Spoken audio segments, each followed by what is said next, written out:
हरि ओम गुरु ब्रह्मा गुरु विष्णु गुरुदेव महेश्वर गुरु साक्षात् परब्रह्म तस्मै श्री गुरुवे नमः। आदो देवकी देवगर्भजननं गोपीगिरिवर्धनं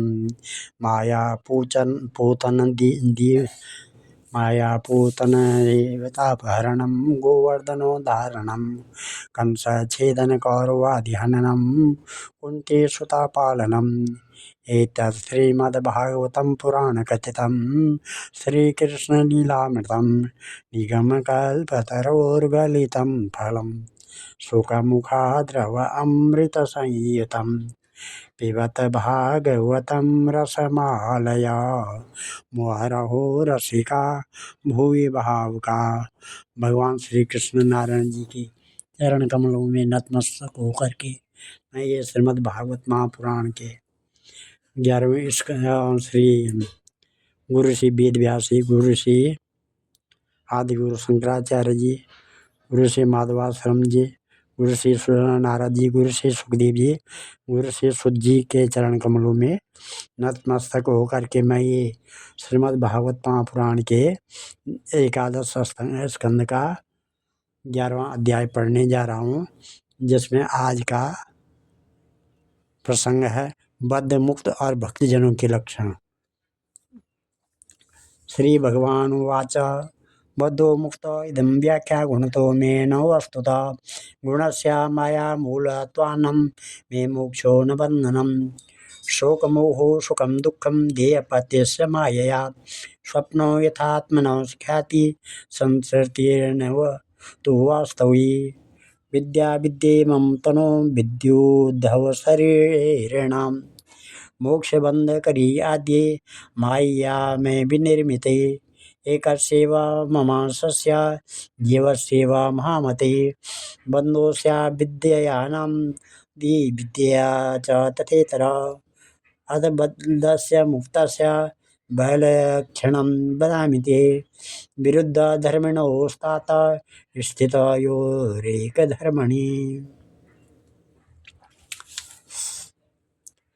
श्री भगवान श्री कृष्ण कहते हैं, प्यारे उद्धव, आत्मा बद्ध है या मुक्त है, इस प्रकार व्याख्या या व्यवहार मेरे अधीन रहने वाले सत्वादि गुणों की उपाधि से ही होता है।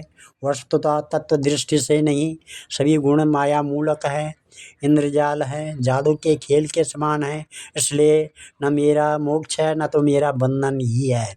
जैसे स्वप्न बुद्धि का विवर्त है, उसमें बिना हुए ही भासता है, मिथ्या है, वैसे ही शोक मोह सुख दुख शरीर की उत्पत्ति और मृत्यु यह सब संसार का बखेड़ा माया अविद्या के कारण प्रतीत होने पर भी वास्तविक नहीं है। उद्धव, शरीरधारियों को मुक्ति का अनुभव कराने वाली आत्मविद्या और बंधन का अनुभव कराने वाली अविद्या, ये दोनों ही मेरी अनादि शक्तियाँ हैं। मेरी माया से ही इनकी रचना हुई है, इनका कोई वास्तविक अस्तित्व नहीं है। भाई, तुम तो स्वयं बड़े बुद्धिमान हो, विचार करो, जीव तो एक ही है, वह व्यवहार के लिए ही मेरे अंश के रूप में कल्पित हुआ है। वस्तुतः मेरा स्वरूप ही है। आत्मज्ञान से संपन्न होने पर भी उसे मुक्त करने कहते हैं, और आत्म का ज्ञान न होने से बद्ध यह अज्ञान अनादि होने से बंधन भी अनादि कहलाता है। इस प्रकार मुझ एक ही धर्मी में रहने पर भी जो शोक और आनंद रूप विरुद्ध धर्म वाले जान पड़ते हैं, उन बद्ध और मुक्त जीव का भेद मैं बतलाता हूँ। सुपर्णवेतो सदृशो सखायो यदृक्षयेतो कृतनीडो च वृक्षे एकस्तयोख्यादति पिप्पलानां मन्यो निरन्योऽपि बलेन भूयान् आत्मानं मन्यं च स वेद विद्वा न पिप्पलादो न तो पिप्पलाद यो विद्यया युक् सतो नित्यबद्धो विद्यामयो य सतो नित्यमुक्तः। वह भेद दो प्रकार का है, एक तो नित्य मुक्त ईश्वर से जीव का भेद और दूसरा मुक्त बद्ध जीव का भेद। पहला सुनो, जीव और ईश्वर बद्ध और मुक्त के भेद से अलग अलग होने पर भी एक ही शरीर में नियंता और नियंत्रित के रूप से स्थित है। ऐसा समझो कि शरीर एक वृक्ष है, इसमें हृदय का घोंसला बनाकर जीव और ईश्वर नाम के दो पक्षी रहते हैं। वे दोनों चेतन होने के कारण समान है और कभी न बिछड़ने के कारण सखा है। इनके निवास करने का कारण केवल लीला ही है। इतनी समानता होने पर भी जीव तो शरीर रूप वृक्ष के फल सुख दुख आदि भोगता है, परंतु ईश्वर उन्हें न भोगकर कर्म फल सुख दुख आदि से असंग और उनका साक्षी मात्र रहता है। अभोक्ता होने पर भी ईश्वर की यह विलक्षणता है कि वह ज्ञान ऐश्वर्य आनंद और सामर्थ्य आदि में भोक्ता जीव से बढ़कर है। साथ ही एक यह भी विलक्षणता है कि अभोक्ता ईश्वर तो आप अपने वास्तविक स्वरूप और इसके अतिरिक्त जगत को भी जानता है, परंतु भोक्ता जीव ना अपने वास्तविक रूप को जानता है और ना अपने से अतिरिक्त को। इन दोनों में जीव तो अविद्या से युक्त होने के कारण नित्यबद्ध है और ईश्वर विद्या स्वरूप होने के कारण नित्य मुक्त है। देहस्थोपि न है देहस्थो विद्वान स्वप्नातीतोच्चिता अदेहस्थोपि देहस्थ कुमति स्वप्न दृग्यथा इंद्रिये इंद्रियार्थेषु गुणैरपि गुणेषु च गृह्यमाणेष्वहं कुर्यान् विद्वान् यस्त्वविक्रिया देवाधीने शरीरेऽस्मिन् गुणभावेन कर्मणा वर्तमानो बोधस्तत्र कर्तास्मीति निवेद्यते।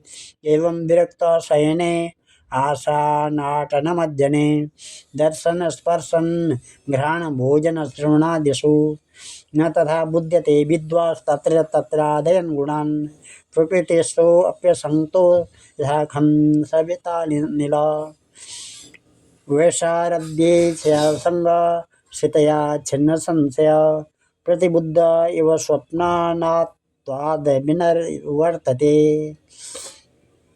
यस्य स्वविहितसंकल्पा प्राणेन्द्रियमनोधियां वृत्तया स विनिर्मुक्तो देहस्थोऽपि हि तद्गुणे यस्यात्मा हिंसते हिंस्रे येन किंचित् यदीक्षया अच्यार्तिरे वा क्वचित् तत्र न व्यतिक्रियते बुधः न स्तुयेत न निन्देत कुर्वत साधु साधु वा वदतो गुणदोषाभ्यां वर्जितो समुद्रिक्मुनि न कुर्यान् वदेत् किंचिन् ध्यायेत साधु साधु वा आत्मारामो नया वृत्त्या विचरण्येड जडवर्वन्मुनि शब्द ब्रह्माण्य निष्णातो न निष्णायात परे यदि श्रमस्तस्य श्रमफलो हेतुनामिव रक्षतः। इस प्रकार से प्यारे उद्धव ज्ञान संपन्न श्री कृष्ण भगवान उद्धव को कह रहे हैं कि प्यारे उद्धव ज्ञान संपन्न पुरुष भी मुक्त ही है। जैसे स्वप्न टूट जाने पर जगा हुआ पुरुष स्वप्न के स्मर्यमान शरीर से कोई संबंध नहीं रखता, वैसे ही ज्ञान पुरुष सूक्ष्म और स्थूल शरीर में रहने पर भी उनसे किसी प्रकार का संबंध नहीं रखता, परंतु अज्ञानी पुरुष वास्तव में शरीर से कोई संबंध न रखने पर भी अज्ञान के कारण शरीर में ही स्थित रहता है। जैसे स्वप्न देखने वाला पुरुष स्वप्न देखते समय स्वाप्निक शरीर में बंध जाता है।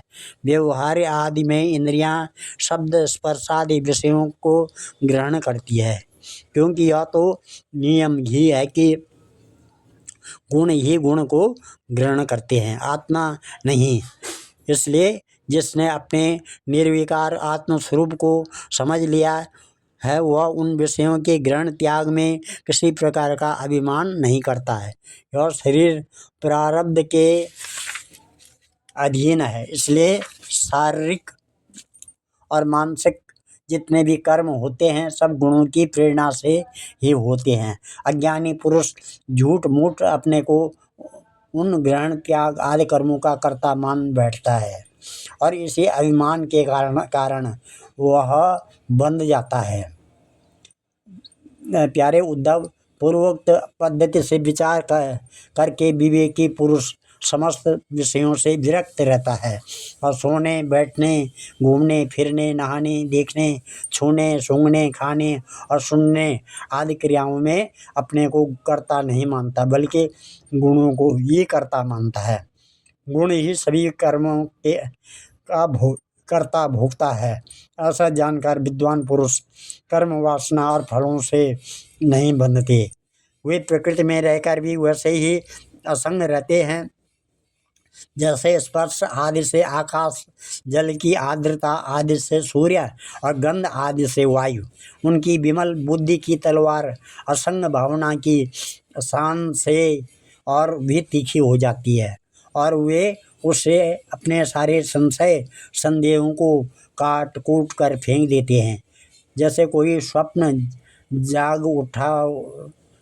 से जाग उठा हो, उसी प्रकार वे इसी भेद बुद्धि के भ्रम से मुक्त हो जाते हैं, जिसके का प्राण, इंद्रिय, मन और बुद्धि की समस्त चेष्टाएं बिना संकल्प के होती है।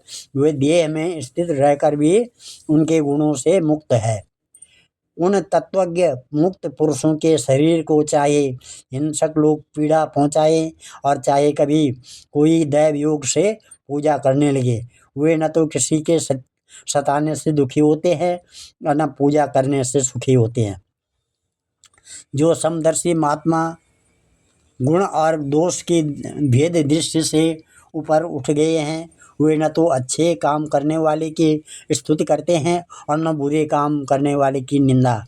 न वे किसी की अच्छी बात सुनकर उसकी सराहना करते हैं और न बुरी बात सुनकर किसी को झिड़कते हैं। जीवन मुक्त पुरुष न तो कुछ भला या बुरा काम करते हैं, न कुछ भला या बुरा कहते हैं और न सोचते हैं। वे व्यवहार में अपने समान वृत्ति रखकर आत्मानंद में ही मग्न रहते हैं और जड़ के समान मानो कोई मूर्ख हो, इस प्रकार विचरण करते रहते हैं। प्यारे उद्धव, जो पुरुष वेदों का तो पारगामी विद्वान हो, परंतु ब्रह्मा के ज्ञान शून्य हो, उसके परिश्रम का कोई फल नहीं है। वह तो वैसा ही है जैसे बिना दूध की गाय का पालने वाला। गाम दुग्धदोमसतिं च भार्यां देहं पराधीनमसत् प्रजां च वित्तं त्वतीर्थकृतमङ्गवाचं हीनं मया रक्षते दुःखी यस्य न मे पावनमङ्गकर्म स्थित्युद्भवप्राणनिरोधमस्य लीलावतारे क्षतजन्मवासात् वन्द्यां गिरां तां विव्रयान्नधीरा। इस प्रकार दूध न देने वाली गाय, व्यभिचारिणी स्त्री, पराधीन शरीर, दुष्ट पुत्र, सत्पात्र के प्राप्त होने पर भी दान न किया हुआ धन और मेरे गुणों से रहित वाणी व्यर्थ है। इन वस्तुओं की रखवाली करने वाला दुख पर दुख ही भोगता रहता है। इसलिए उद्धव, जिस वाणी में जगत की उत्पत्ति, स्थिति और प्रलय रूप मेरी लोक पावन लीला का वर्णन हो और लीला अवतारों में भी मेरे लोकप्रिय राम कृष्ण आदि अवतारों का जिसमें यशोगान न हो, वह वाणी बंध्या है। बुद्धिमान पुरुष को चाहिए कि ऐसी वाणी का उच्चारण एवं श्रवण न करें। एवं जिज्ञासा पोया नानत्वा ब्रह्मात्मनि पारमेता विरजं मानो मत्पर्य सर्वगे यदनीशोदारयित्वं मनो ब्राह्मणि निश्चलम् मये सर्वाणि कर्माणि निरपेक्ष समाचर श्रद्धालु मे कथा शृण्वन् सुभद्रा लोकपावनी गायन्नानुस्मरन् कर्म जन्म चाभियन्मुहुः मदर्थे धर्म कामार्थान् आचरन् मदपाश्रय लभते निश्चलां भक्तिं मयो उद्धव सनातने सत्संगलब्धया भक्त्या मयि मां सह उपासिता सवे मे दर्शितं सन् सद्भिरञ्जसां विन्दते पदम्। प्रिय उद्धव, जैसे कि ऊपर वर्णन किया गया है, आत्मजिज्ञासा और विचार के द्वारा आत्मा में जो अनेकता का भ्रम है उसे दूर कर दे और मुझ सर्वव्यापी परमात्मा में अपना निर्मल मन त्याग दे तथा संसार के व्यवहारों से उपराम हो जाए। यदि तुम अपना मन पर ब्रह्म में स्थिर न कर सको तो सारे कर्म निरपेक्ष होकर मेरे लिए ही करो।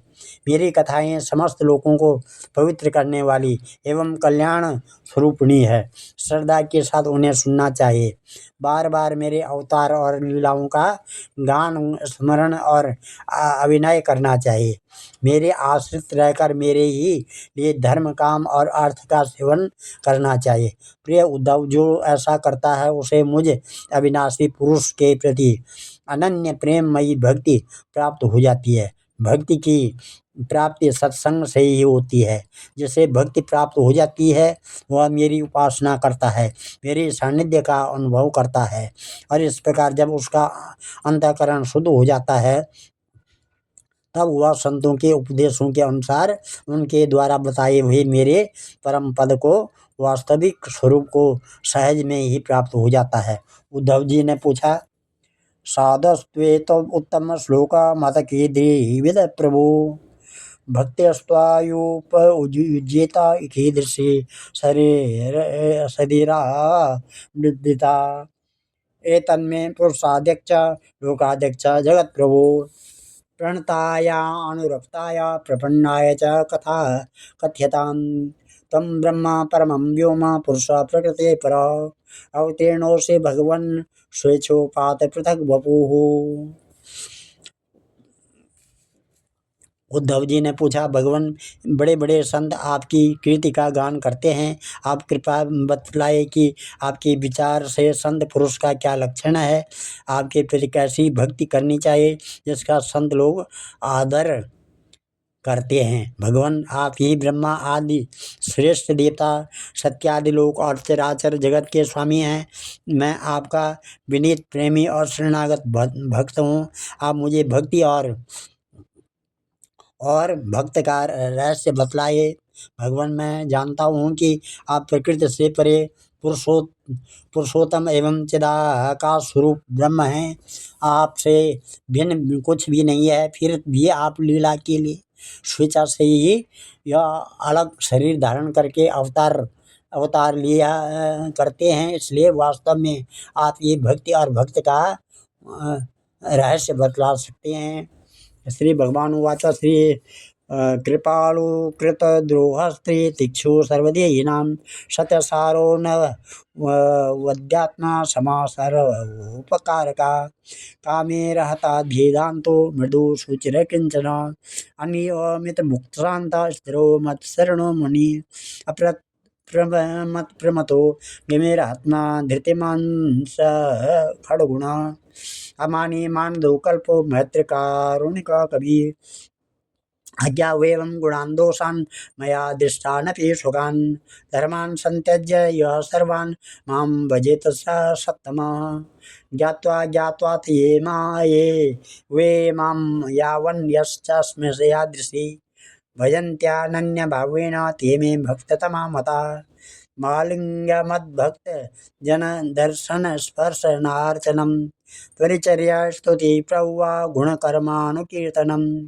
मत्कथा श्रवणे श्रद्धा मदनु ध्यानम उद्धवम सरलाभोपहरणम दासेनात्मनिवेदनम मज्जन्म कर्म कथनम मम पर्वानुमोदनम गीततांडव वादित्र गोष्ठी वीर मदगृहोत्सवा यात्रा बलि विधानम च सर्वा वार्षिक पार्वसु वैदिकी तांत्रिकी दीक्षा मदीया व्रत धारणम ममार्चास्थने श्रद्धा स्वतः सत्य च उद्यम उद्यान पवना क्रीडापुरमन्दिर कर्मणि समार्जनोपलेपाभ्यां सेवकमण्डलवर्तने गृहसुमणं मह्यं दासवत यदमाया आमानीत्वा मद्विश्वं कृतस्याः परिकीर्तनम् आपि देवावलोकं मे नोपयुञ्जा निवेदितं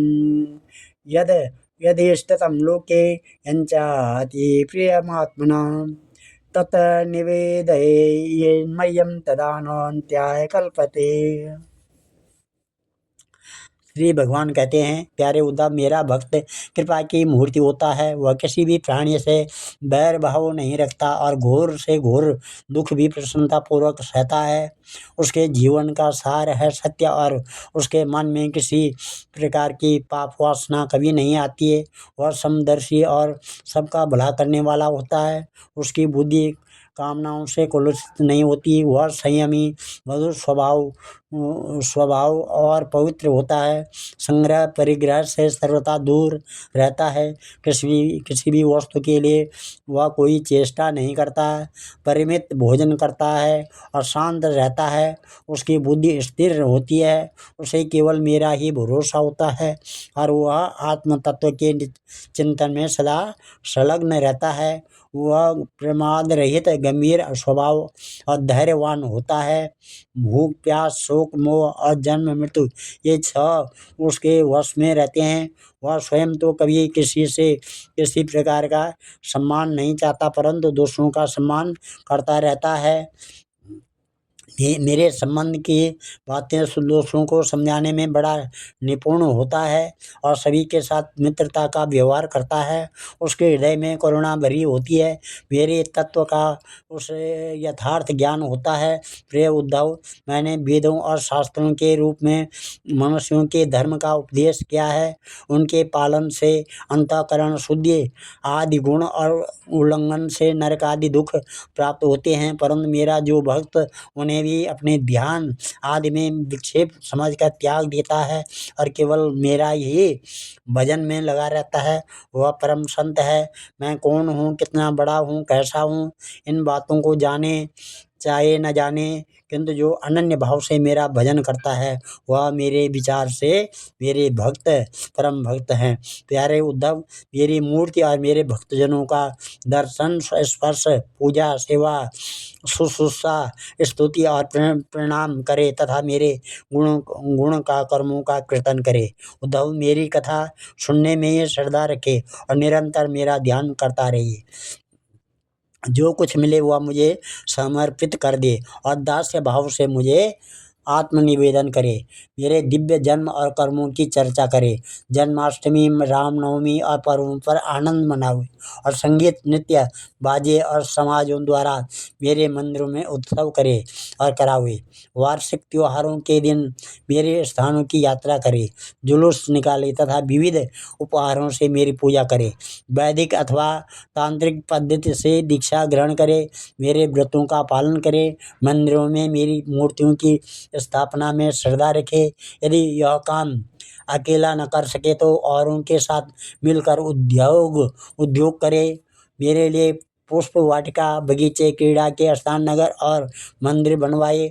सेवक की भांति श्रद्धा भाव भक्ति के साथ निष्कपट भाव से मेरे मंदिरों की सेवा शुश्रूषा करे।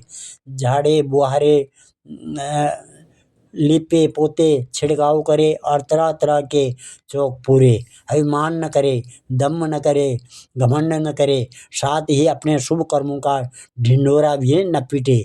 प्रिय उद्धव, मेरे चढ़ावे की अपने काम में लगाने की बात तो दूर रही, मुझे समर्पित दीपक के प्रकाश से भी अपना काम न ले। किसी दूसरे देवता की चढ़ाई हुई वस्तु मुझे न चढ़ावे। संसार में जो वस्तु अपने को सबसे प्रिय, सबसे अभिष्ट जान पड़े वह मुझे समर्पित करे। ऐसा करने से वह वस्तु अनंत फल देने वाली हो जाती है।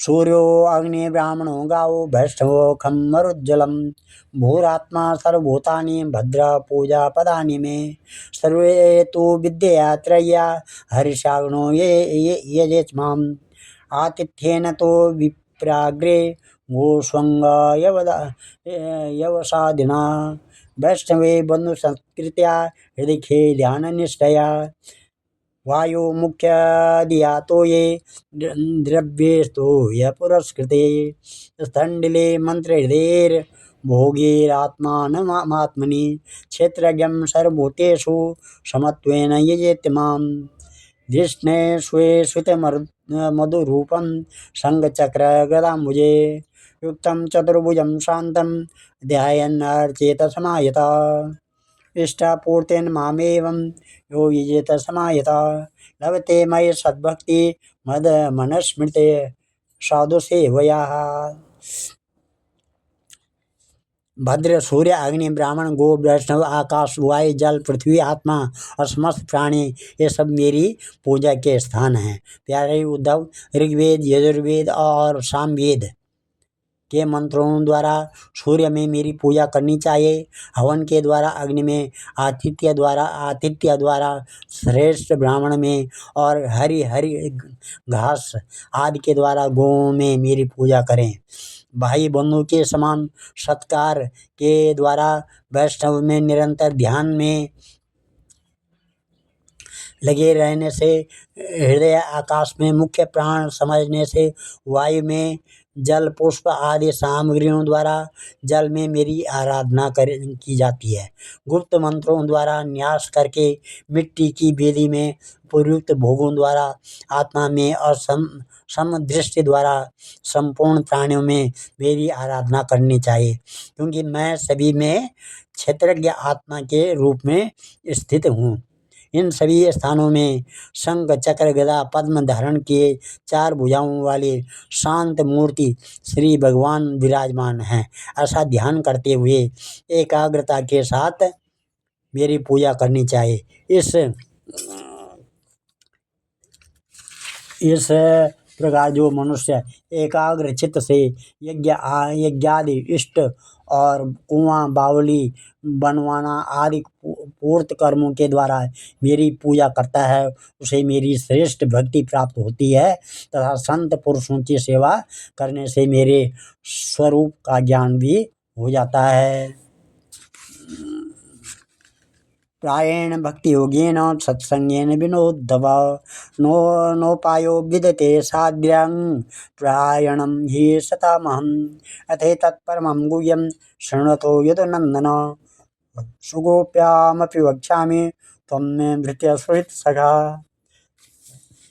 प्यारे उद्धव, श्री कृष्ण भगवान कहते हैं, प्यारे उद्धव, मेरा ऐसा निश्चय है कि सत्संग और भक्ति योग इन 2 साधनों का एक साथ ही अनुष्ठान करते रहना चाहिए।